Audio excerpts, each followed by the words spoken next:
Meron ka bang importanteng files na kailangan kunin sa nasira mong laptop? Well, this video is for you dahil sa videong to, ipapakita ko sa iyo kung paano mag-retrieve ng file sa iyong nasirang laptop. Let's go! Para ma-retrieve natin yung file, kailangan may idea ka kung paano nga ba nagpo-function ang isang laptop. Kapag may mga file kang sinisave ka dyan, napupunta sa tinatawag nating storage or di kaya naman na drive. Itong drive na to can either be in a hard drive kapag lumaluma yung modelo, ganito itsura nun, or di kaya naman sa mga SSD. Ang question lang naman, paano natin makukuha yung mga file dito sa mga drive na to? Dito ngayon papasok yung tinatawag nating enclosure. Ano nga ba yung enclosure? Ang purpose na naman ng enclosure from the word itself is i-enclose niya yung drive natin para ma-access yung mga laman nito. Ipapakita ko sa later part ng video kung paano mangyayari yon, pero kinakailangan mong bumili ng ganito. Nagkakahalaga na naman siya ng from 100 to 600 pesos. Ilalagay ko yung link dyan sa description and then sa comment. Saka maglalagay din ako ng cart button dyan para makabili ka bago tayo mag-proceed sa next step. Para ma-access yung drive, kailangan tatanggalin mo yung housing ng laptop. Basically, tatanggalin mo lang naman lahat ng screw dyan, tapos aangat mo. Kapag lumaluma namang modelo yung laptop mo, merong mga partition yan, tatanggal ka na isang screw and then makikita mo na yung drive.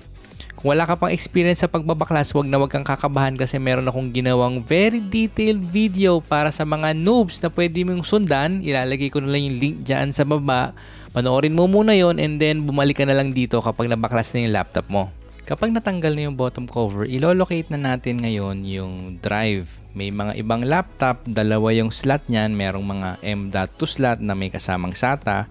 May iba naman, either M.2 lang or SATA slot lang. Tatanggalin lang natin ngayon yung drive na yan.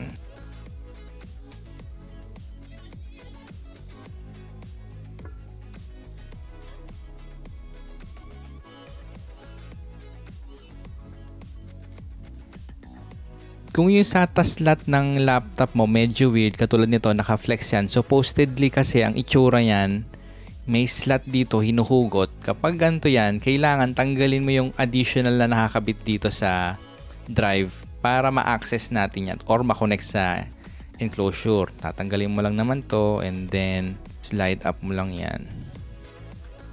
Okay. Yan, tanggal na siya. Dapat ganitong magiging itsura ng drive mo. Dapat exposed to kasi ito yung ididikit natin sa enclosure. Tapos meron pa siyang armor. Ayan, no? Nakikita mo tong blue na to. Goma lang yan. Housing lang yan para hindi kumalog sa laptop. Tanggalin mo lang. Dapat exposed na exposed yung drive.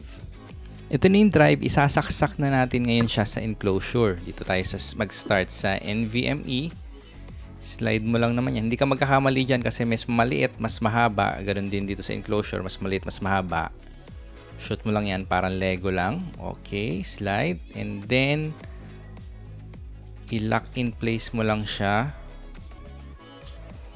Then, sara mo lang for protection or di makalog.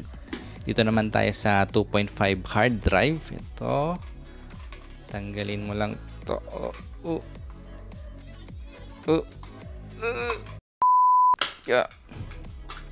Yan, okay. Dito hindi ka rin magkakamali kasi dalawa yung slot niyan, isang mas maliit, isang mas mahaba. Ganun din yan dito. Isang mas maliit, isang mas mahaba. Shot mo lang yan diretso. Shot. Yan. Okay, pasok na natin sa housing.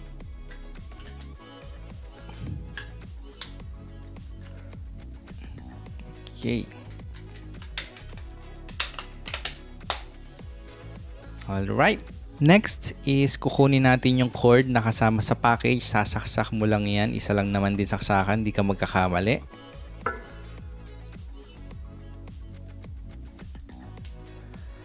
With that, ready na yung drive natin for file transfer. Itong USB-A na to, isasaksak mo to sa extra computer or laptop. Tara, lipat tayo sa computer ko.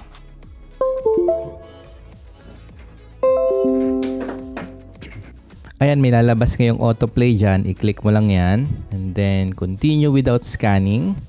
Ayan na siya. Ito na ngayon yung laman ng drive natin. Para ma-retrieve mo yung files mo, pumunta ka dito sa folder na users. hahanapin mo ngayon yung username na ginagamit mo kapag bagong bukas pa lang yung laptop. Sa akin, sa case ko, Boy Budget Meal yun. Kung bawa, dalawa kayo, may Boy Budget Meal, may Girl Budget Meal. Ang kailangan mong file nandun sa account ni Girl Budget Meal, pumunta ka doon. So, sa case ko, dito, Boy Budget Meal, double click mo tong folder na to. Tapos, tatanungin ka niyan, you don't have permission, blah, blah, blah. Click continue to permanently get access to this folder. Click mo yung continue. Hihintayin mo lang yan. Magre-read lang yan ng konti.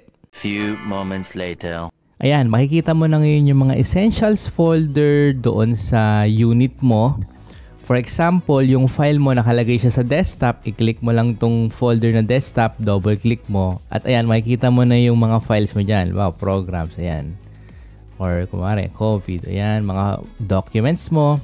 Kung wala naman sa desktop yung files mo, usually nasa documents or di ka naman sa downloads, double-click mo lang yan. Ayan, ito na yung mga file mo. Ang next mong gagawin, for example, kukunin ko tong CC setup. Copy ko lang, right-click, copy, tapos i-copy natin sa documents ko. Yan, paste.